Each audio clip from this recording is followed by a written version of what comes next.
Salut les jeunes gens, mesdames et messieurs, bienvenue à cet épisode de SPiiKA Savoir. C'est notre tout premier épisode. Et nous sommes ici pour vous apprendre à bien parler le français. Hello boys and girls, ladies and gentlemen, you're welcome to our first episode of SPiiKA Savoir. We are here to help you to speak French and to speak it right. So, remember that speaking French opens so many doors for you. If you're ready, c'est parti!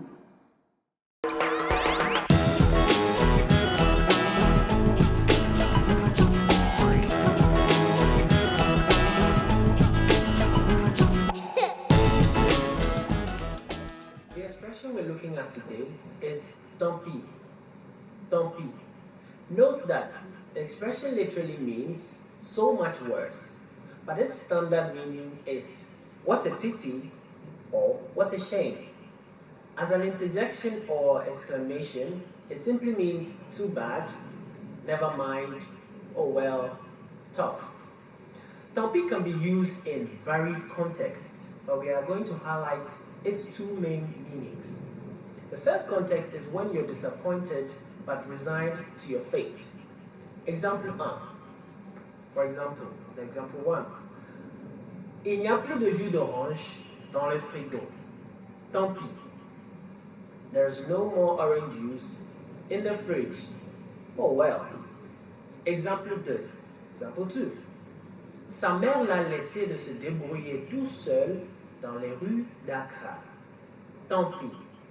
His mom left him to handle things on his own in the streets of Accra. What a pity. The second context is when you outrightly blame someone for whatever happened. Example 1. C'est tant pis pour toi. It's just damn too bad for you. Now repeat after me.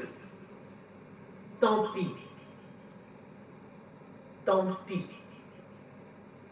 Great! So that brings us to the end of this episode. I hope you really liked the video. Remember, c'est en forgeant qu'on devient forgeron. Basically, practice makes perfect. So keep practicing, practicing, practicing. But too bad we've got to go. Tant pis. See you next time. Au revoir. Oh, what a shame. Hey.